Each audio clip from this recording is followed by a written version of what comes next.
The American West is a place of lore and legend, of triumphs and tragedies. No one can tell the true stories of the West better than author Rick Steber, and now there's a podcast showcasing his work. It's called Writing the West, and every episode will feature his short stories and his poetry. If you want to know the true stories of cowboys, pioneers, miners, and Native Americans, this 15-minute podcast is for you. Writing the West is available on Spotify, Audible, Podbean, or wherever you get your listening matter.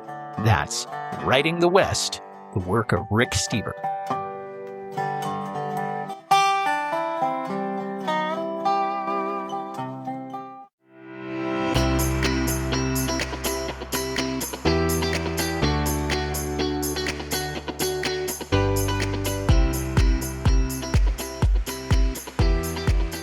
Welcome to the Oregon Files podcast. Now, first, our disclaimer is we are novice podcasters simply for entertainment and knowledge. We're not here to offend, and if we misquote, it was not on purpose, and I misquote all the time. And we have a really cool interview set up today, but first, my co-host, Elliot Bowman. Thank you, Mark. Again, Mark does that from memory. He used to write it down, but now he's got it. He's got a memory. And this is our 65th episode. Holy mackerel. 65th episode. We started in 2021. We're coming up on our 4-year journey in doing this. And I babble about this all the time, but when Mark and I started, it was digging in museum files on stories of Douglas County. And I don't know, 4 years later, we seem to keep finding awesome people to interview, including today, which I'm super excited to talk to Haven from River Wild Films. And she's producing, directing, all those things involved with making a film called Getting Back. But before we talk to her, if you want to get a hold of us, you can email us at OregonFilesPodcast@yahoo.com. Our Instagram, the Oregon Files Podcast. We have a website, www.theoregonfilespodcast.com. We just updated our merch on there. If you want to check that out, sweatshirts, t-shirts, even added a tote bag and a mug. If you want to check that out, you also can leave comments on there too. But anyway, we appreciate the 4 years in running of everyone telling us about our episodes and the listening and the love and just everything that's gone into Mark and I being amateurs or novices or whatever we are doing this. Yeah, I think it's right. So anyway, Haven, thank you so much for hanging out with us today and getting to know you from River Wild Films and learning about Getting Back. But before we do that, would you mind telling us, did you grow up in Oregon? I did not. I actually grew up in the Midwest, so I'm from Michigan. Okay, I just have to tell you something. Sure. I don't know what the percentage is now, but we have interviewed so many folks. I was even thinking Haven's probably from the Midwest. We've had like Illinois, Michigan, Indiana. It's just so funny that like we've had so many Midwest people on here, but that's really funny. Sorry. That is Continue. funny. Yeah. I think there are a lot of transplants from the Midwest.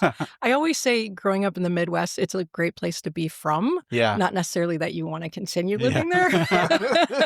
Is that just because it's like not a whole lot to do or? Yeah, there's just not a whole lot to do. And, it's just a different mindset than the Pacific Northwest. I've lived in Arizona. I was there for a decade. I lived in Alaska for about 5 or 6 years. Oh, and then wow. I lived here for like 10 years. Cool. And I definitely have a preference for like the West Coast. It's different mentality, different way of life, different speed of life. And I just really enjoy the Pacific Northwest. That's cool. Where in Alaska did you live? I lived in Anchorage and then the small town called Dillingham for 2 years. That's cool. I've always wanted to go to Alaska. I always want to do like an Alaska cruise. Yes. I think that would be kind of cool. I think it would be cool. I never did the cruise, but I would say make sure you get a couple days on land. They usually have it where you can take a cruise and then you get like 4 or 5 days and they take you up to Denali. I would highly recommend that because I think like seeing the interior is really amazing. It's beautiful land up there. Yeah, that's definitely on the bucket list. And where in Arizona did you live? Mainly in Phoenix, but kind of just all around Surprise and Glendale. And I spent a night in Flagstaff recently, and I really, really, really enjoyed Flagstaff. And then I thought, I would love to move here. And then I looked at the housing prices and said, I think I'll stay in Oregon. Yeah. Not that it's much better here, Yeah, but yeah, that's yes. true. Yeah, that's awesome. So you've been in Oregon for 10 years, you said? Almost, yeah. Almost 10 years? Mhm. Cool. And growing up, did you have like a love for movies growing up and film? Like what was your first introduction into movies? Yeah, I was always interested in movies and film. I always thought I would either be an actor or director, but then I became much more practical. Yeah. But my first early movie experiences is watching the Disney Sunday movie with my parents growing up. Like Yeah. that was our Sunday thing. I remember the whole castle and the shooting star and that was what we did. And then as I got older, I just really got into going to the movie theaters and it was always my go-to. I love Yeah. The Escape and just hearing people's stories and all kinds of movies. I like the Marvel action pictures to like the Independence and yeah, I just think it's a great way of telling stories and kind of escaping for a little bit. Well, Yeah. that's- Movies are magical. Yes. Yeah, that's absolutely true. Do you remember the first movie you saw in theater? I really don't, but I remember one that really impacted me was Dead Poet Society. Oh Ooh, gosh, great yeah, movie. that was Yeah, a Robin great movie. Williams. Oh, Captain, my Captain. Yes. Yes, mhm. it's a great movie. I walked out of there crying, and I was Yes, a little well, I mean- embarrassed because I was there with a bunch of friends. I don't know how you don't get emotional. That's a great I know. movie. So good. I think the first movie I saw in theater was Land Before Time, Oh, wow. Okay. Mm. and I remember half paying attention to it and turning around to somebody behind me, and I got my foot stuck in the crevice of the chair and trying to get my foot out of it. And that's my It's tragic. that's my memory. Do you remember the first movie you saw? Oliver and Company. Oliver Oh. and Company. Great classic Disney animated film. Yeah. It is, yeah. That's a good Disney anime. So how did you get into filmmaking? Is this your first film? Yes, this is my first feature film. So years ago, I studied film theory in college back in Michigan, but then I ended up changing my major to something a little more practical and ended up with a psychology degree, actually. But I worked in educational filmmaking, or not filmmaking, but more video production. So in Arizona, I worked for a company that would make educational videos. So I did everything there, like producing and a little bit of camera work and so forth. But this is my first actual, like from beginning to end feature film that I've ever done. Hmm. And I was just kind of inspired by my son, who's 6, and he was the inspiration for this. I sat down and over a 2-week time, I wrote this script. And I had tried writing before, and it's always like, oh, this sounds too robotic. Like, script writing Right. is hard because it's so much dialogue. Right. And it's hard to, I think it's difficult to write dialogue and make it sound natural. So I've always struggled with that. And then this script kind of just poured out. Like once I had the idea for it, I just sat down and literally it kind of spilled out onto it wasn't a page, but onto the computer screen. hmm How many Drafts. drafts? Thank you. I was thinking Yeah, revised yeah, copies. yeah. I was trying. How many drafts did you do? I think I'm on version 8. Oh, Most of them have been kind of just minor edits Yeah. or adding stuff in. The problem I have is knowing when to stop because I keep just coming up with these other scenes and these other ideas. And it's like, oh, this has to be in there. This has to Yeah. be in there. So I sent it out to a lot of, not a lot of people, but a couple friends. And I asked for feedback. And so based on their feedback, I added things. And every time I send out another draft, I go, okay, this is the final version. And then I just sent another one on Friday. And I said, okay, I think this is the final version. So That's we'll see. We start filming in May 17th. Oh, So wow. eventually I have to stop writing it. About a month away. Yeah. Man, that's awesome. So the inspiration behind the film. So it's called Getting Back. Would you mind telling us maybe a little bit about the movie? Yeah, sure. It started when I was thinking about my son and what it is about his age right now that I want to make sure I remember as I get older and he gets older. And that's his ability to use imagination in his play, because 6 is a great time for that, right? They're not old enough to be like, oh, just video games. And so they use a lot of this imagination still. And so I started with that premise. Like if I could make a movie that had that in it, what would that look like? And then I built the story around it.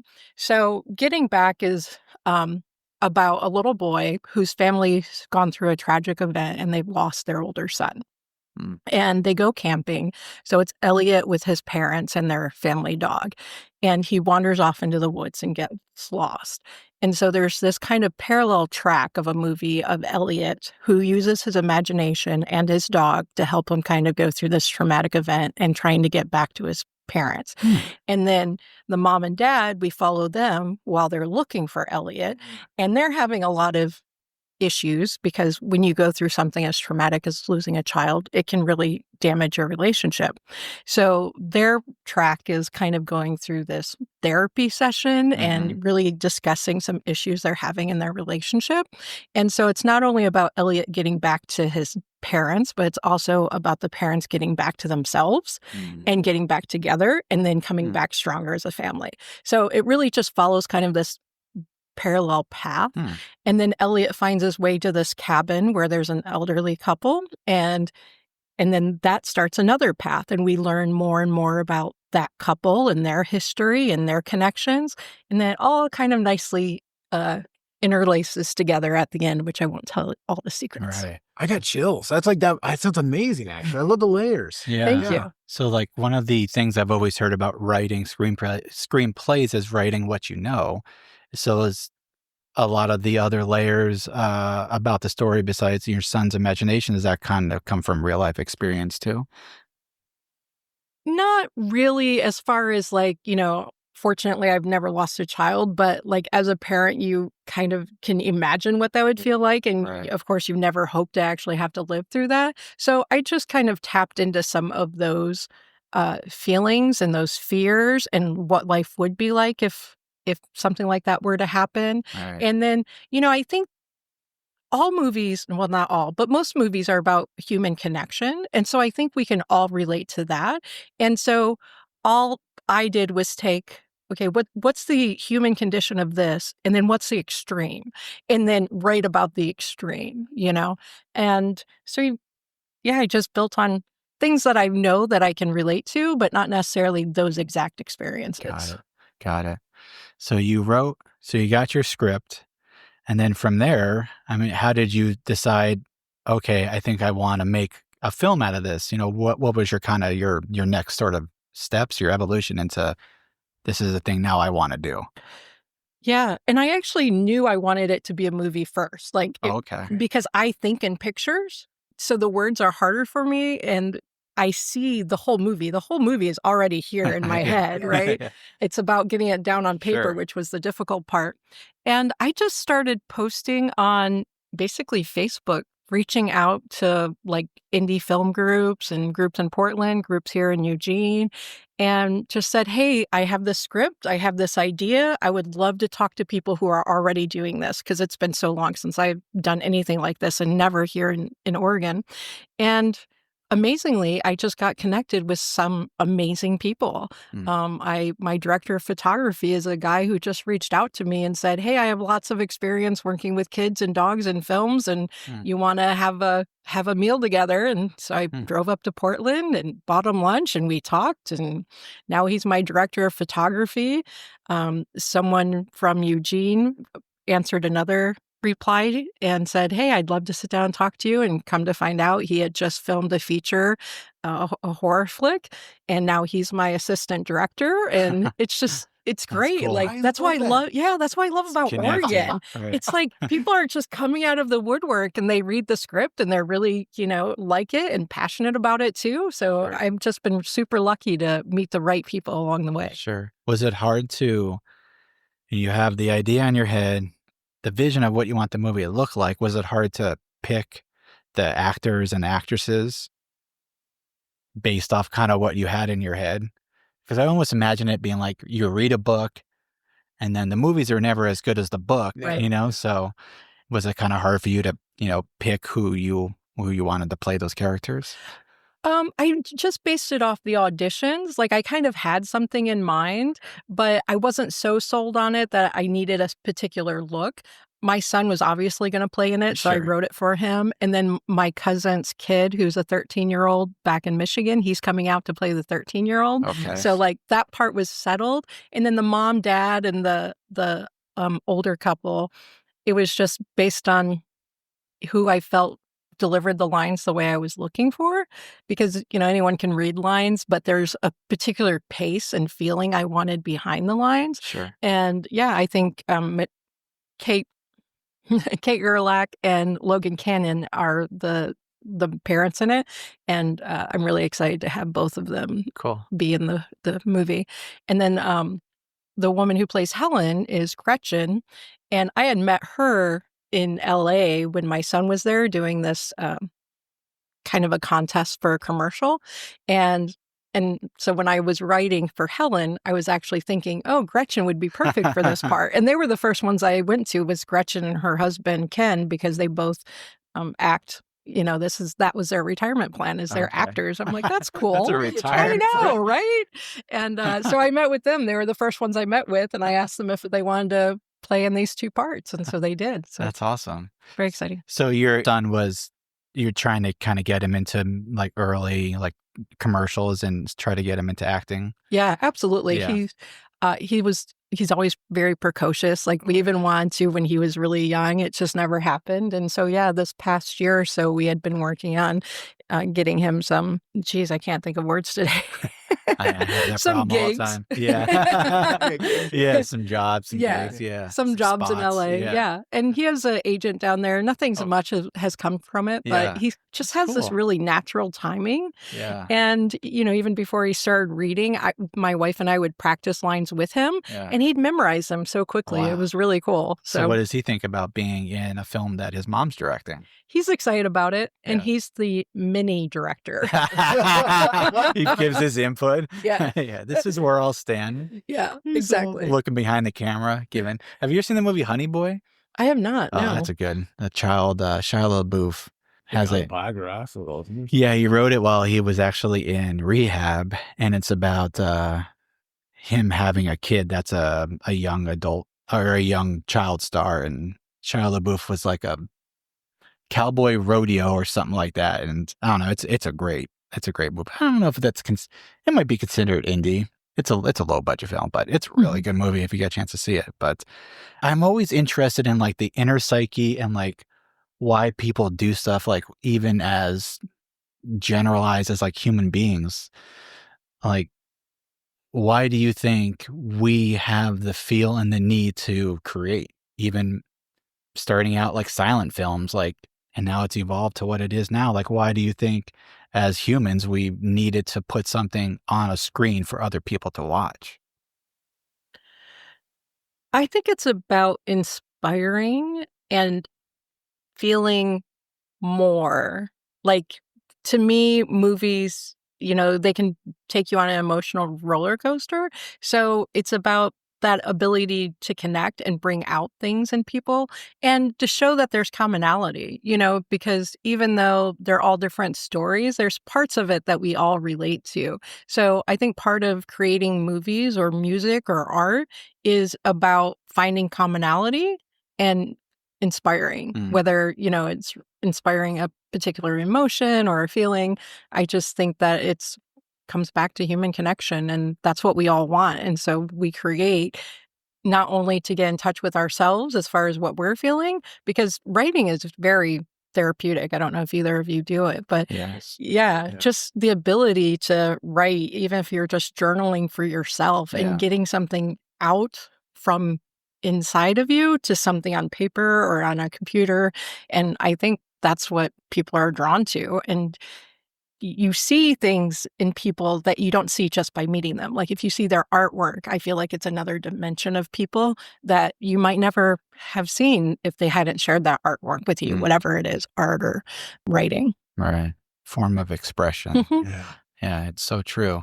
So when you are all done, when everything is done filming and wrapped up and people are watching it, what do you want people to kind of get out of seeing the movie or the film? I hope they feel that regardless of how difficult life is, that there's always reasons to keep going. And, it's really about hope and life coming from full circle, about we go through these hardships and it's difficult. And really the things that get us through these things is our connections to other people. And so how can we go through grief or trauma or loss and still have those same connections, because a lot of times we just really, the people that suffer the most when we're going through something is the people who are closest to us. So how can we stay connected and go through things together, even though we go through grief and trauma in our own way, you know? So I hope people find it hopeful and inspirational, and that what really matters at the end is how we connect with other people. I love that. It's a great message. Sure. Thank you. Yeah. That's awesome. So what would you say has been sort of the biggest challenges putting the film together? It's different at different stages, really. The most difficult part was just starting, just deciding that this is what I wanted to do, you know, and sit down and write it. And then the second hardest part was, okay, now how do I get this made? Right. And then meeting those people. Right now, the hardest part is raising money, doing some crowdfunding to help with the cost of it, and just how much planning it takes. Like, I was like, when I told people I wrote it in December and I'm going to make it in May, they're like, really? Like, is that crazy or optimistic? I'm not sure. But it is a lot of work. And, you know, I also work a full-time job, so I don't do this full-time, but this itself could be a full-time job, just doing pre-production. So yeah, just the scheduling of things, the timing of things, and then trying to raise money so it's not coming all out of pocket. Yeah. So well, I'll ask this a couple times, but if folks do want to get involved that way, what is kind of the best way for them to kind of get involved if they do want to, you know, help fund the film? Yeah, we have a Indiegogo campaign going on. So if they just search Indie, INDIEGOGO, all one word, Getting Back a River Wild Film, they'll see our campaign and there'll be more information there. They can also check out our website at riverwildfilms.com. And then there's a link to the Indiegogo campaign there as well. Cool. So I know it's probably too early to ask this, but would you see yourself making another film? Yes. It's not too early to ask Yeah. that because I already have like Oh, do 3 you lined really? up in my good. head. I love it. And I was like, Nice. oh, do I change focus and start writing again? Yeah. Or, you know, I'm trying to stay on task. Yeah. But yeah, the ideas, I feel like kind of like the floodgates opened up. Yes. And I already have follow-up thoughts on Nice. this story, because to me, this story was just the beginning of something that can continue. Oh, Ooh, okay. So yeah, a there'll little be teaser. Yeah. Yeah, that's cool. And then even getting, you know, connected with actors or actresses, even maybe carrying them over to, Yeah. like another film. Mhm. Yeah. So what would you say would be the most rewarding part of putting together the film? Working with all of the people who become passionate about this project, Yeah. even though they weren't there from the beginning. Like, to me, like the ability for them to read it and then feel something, like they feel inspired to be part of it, that's amazing to me. And, you know, the crew and cast that I have are just so amazing and putting their full hearts into it. And that just is really inspirational for me, that it's like, wow, we're going to create something Yeah. together, and it's going to be more awesome than I originally thought, because all of these great people are having great input into it. I love it. Do you watch TV or film, like movies, and draw inspiration from other movies? Yeah, absolutely, for sure. Before River came along, watching movies was kind of like my go-to. Yeah. Since he's been around, I watch less movies than I used to. Yeah. Absolutely. I think, you know, there's a lot of things that inspire me, and like, oh, how could I take this and Right. make it different? But for sure, Right. Heck yeah. So the name River Wild Films, where does that come from? from my son, River. I had a feeling. I was putting, my little detective work there. Which is a great Yeah. play on words. Yeah. Yep. It's funny, you know, I never understood, I knew I always wanted to be a parent, but I never understood how people could say their children are the loves of their lives. Like, I always thought that was like, that's a romantic thing. Like, that's reserved for a partner. Until River came into our lives. And it's like, wow, I love my wife. I adore my wife. And there is something about a parent-child bond that is just amazing. And, Yeah. you know, he came to us when he was 17 days old. So River is not wow. my biological son. He came to us through foster care. Oh, wow. My wife and I were foster parents for a couple of years and had different kids, and he came to us, and Wow, good for we, you. his adoption became finalized during the pandemic. And he is definitely, I think she would agree that we love each other very much, but he Yeah. is the love of our lives for sure. Yeah. And if you don't mind me asking, do you still foster children? We don't. We closed our license when River's adoption was finalized. During the pandemic, we had some um, more more put on us than we were comfortable with. Yeah. The constant exposure to different people and bringing that into our house. There were like 2 or 3 times we had to quarantine for 2 weeks, and we had 2 toddlers, Oh my couldn't gosh. leave the house. And so after that, we were just kind of like, "Oh, I think we're good." And plus, for his sake, we want a lot of stability.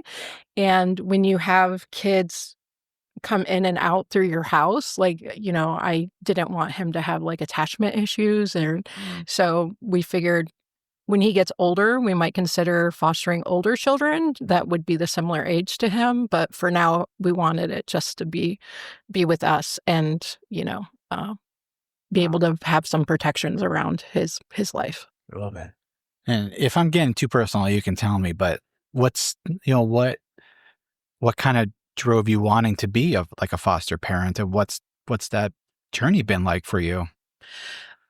It's been an interesting one. I always wanted to foster kids. So I think, kids who have to go through the foster system, they're usually traumatized, very vulnerable, and people need to be willing to step up and protect those kids. And when I lived in Alaska, I'm an attorney by education, and I used to do dependency cases. So I would represent the kids who were in foster care. Wow. That was because I wanted to be a foster parent. Plus, I felt like I could do something legally to help them as well. And I always thought I'd have my own child and do fostering just because there's a need out there. We're always never enough resource parents. They call them resource parents here, not foster parents, but I still call them foster parents. And, it's just having someone who can be a safe resource for these kids and stick up for them and be there, and try to provide them some stability. Unfortunately, the system doesn't provide a lot. As good as the system can be, it's just a really hard position to be in. And the things that the resource parents have to go through can also be difficult because they're doing the best they can. And then you constantly kind of have this agency that tells you what to do all the time. And sometimes that can conflict with what you think should Mhm. happen. So, Gosh, I can only imagine how difficult that is to foster kids. I mean, you're getting them at all different ages? mhm. Wow. Yeah, we had everything. Well, River was our youngest. He was our first and only baby. We had a lot of toddlers, a lot of 3, 4-year-olds, 17-year-olds, and some kids had been in the system for years. And yeah, they get moved around a lot for different reasons, and it's very difficult. Man, good for you. Yeah. Yeah, good heart. No, Yeah, thank very you. good. Better than Mark and I. Mark fosters chihuahuas. Chihuahuas. Hey, they need all the love and support they can get too. Good for you. That's really amazing. So getting back to the film, we kind of talked about this a little bit, but when you're not making the film, are you like traveler? In your free time, do you like to just relax, or what what do you like to do in your spare time? In my spare time, I spend a lot of time with River and our Aussie, who's also in the film, Coda. So we love going to the dog park. We love going camping. That's kind of part of the inspiration for this movie. Yeah. We visit a lot of state parks. During the pandemic, we bought an RV because we figured, well, if we can't go on planes, at least we could go travel and be in our own little area.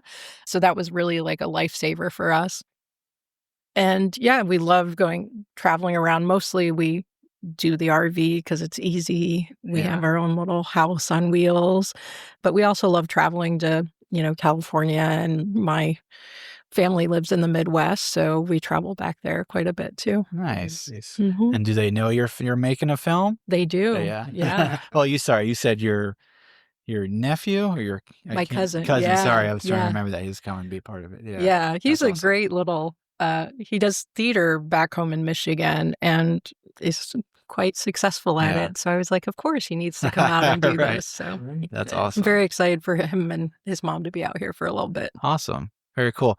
So again, if folks want to check out even the trailer or check out anything involved with Get Back Film or River Wild Films, what's the best way to plug that?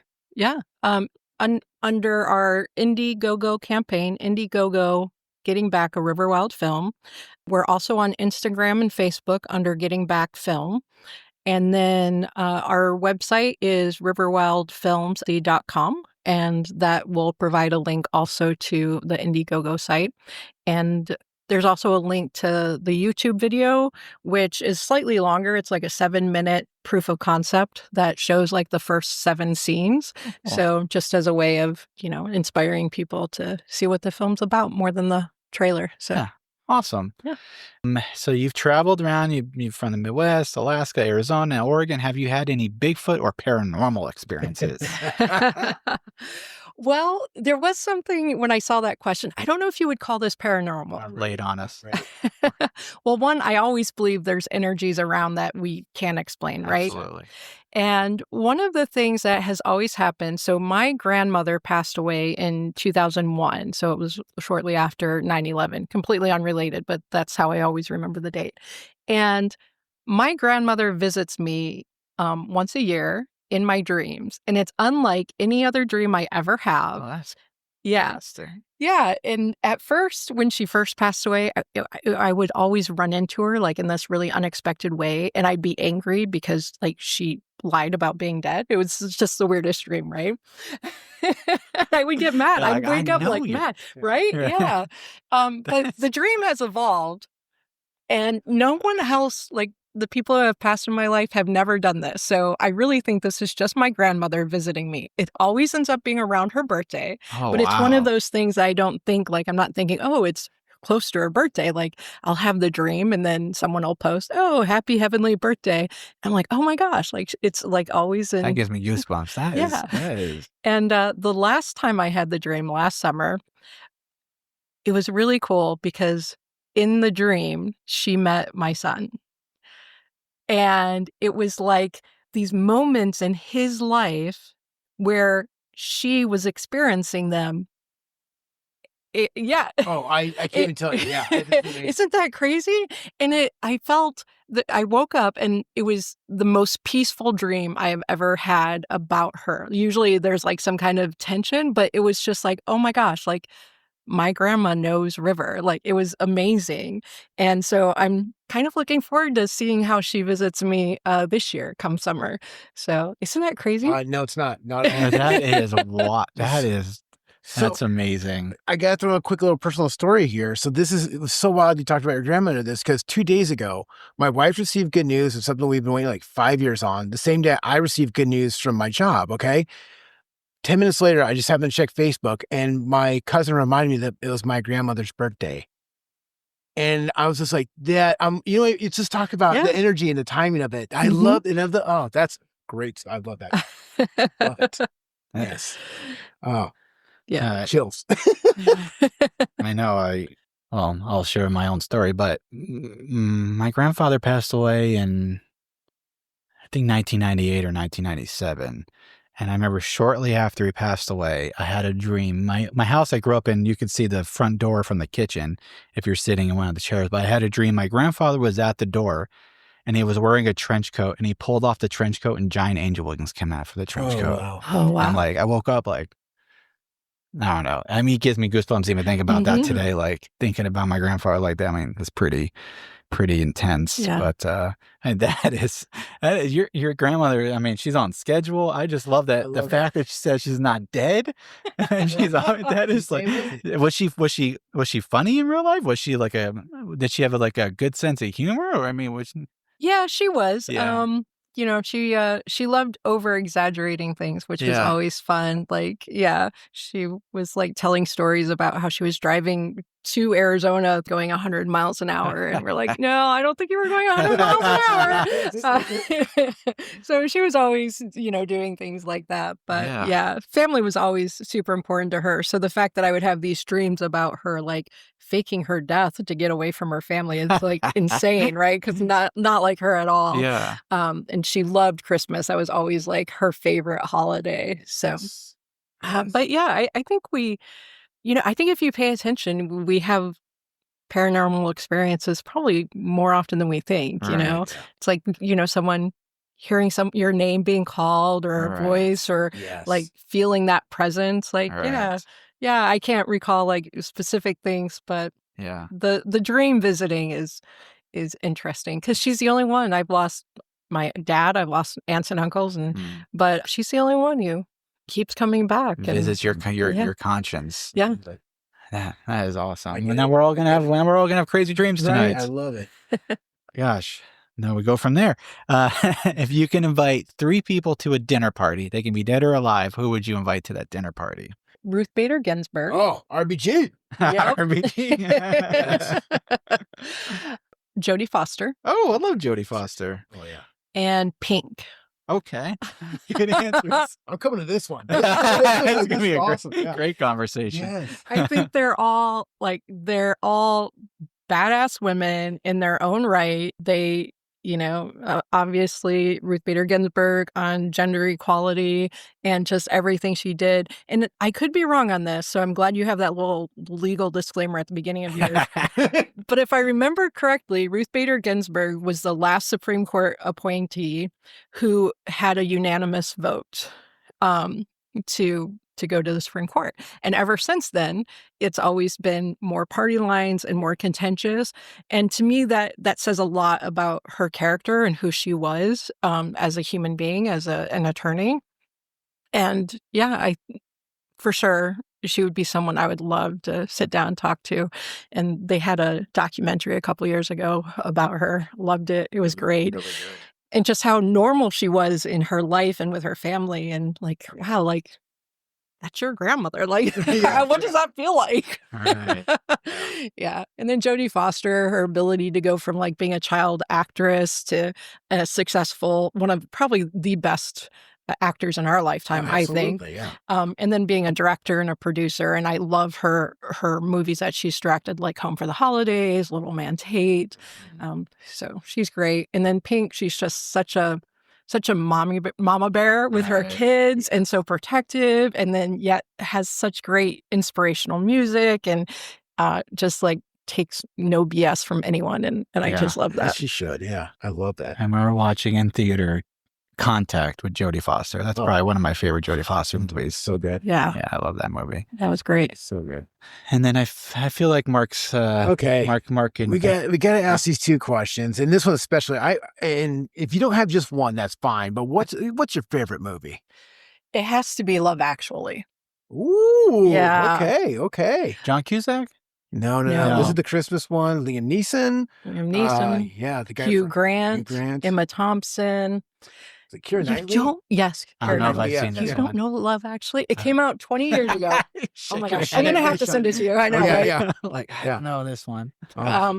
It's similar where it has like all these different storylines Mhm. and then they all wrap together somehow. And, that's kind of what I was doing on a very small scale with my movie. Yeah. But yeah, Love Actually, it has a great cast, great multiple storylines going at the same time. And yeah, I can't believe you haven't watched it. You have to watch it. I'm ashamed. It's a need. Yeah. Yeah. I'm ashamed. It's a holiday staple now for some people. Huh. Yeah. Definitely every holiday. Very cool. Okay. And then favorite sandwich? A grilled cheese, Oh, I love a Ooh. good grilled cheese. Yeah. Do you have a favorite type of cheese you put on the grilled This is cheese? specific. white cheddar. Oh, good cheddar. And I like I put a little bit of garlic salt on the butter Yes, side so good. and then some Parmesan cheese on the Oh. outside. Yes. Yes. Now I'm going to go eat a grilled cheese Yeah, sandwich. yeah. Oh, it is lunchtime, Yep. but I think we did it. Great interview, Eamon. Awesome stuff.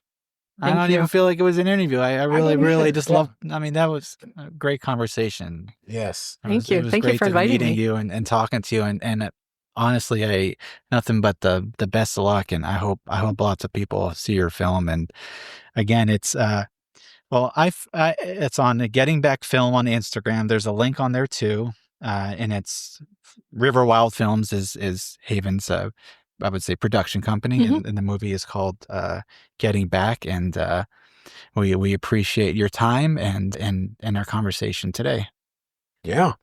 Thank you. Yeah. And I hope maybe once we have an edited version, we can come back and talk about how it all turned out. Oh, I'd love to. that. Yeah, A little follow up. Yeah, that would be awesome. Awesome. But, thank you all so much. Thank you. Thank Cheers. you. Cheers.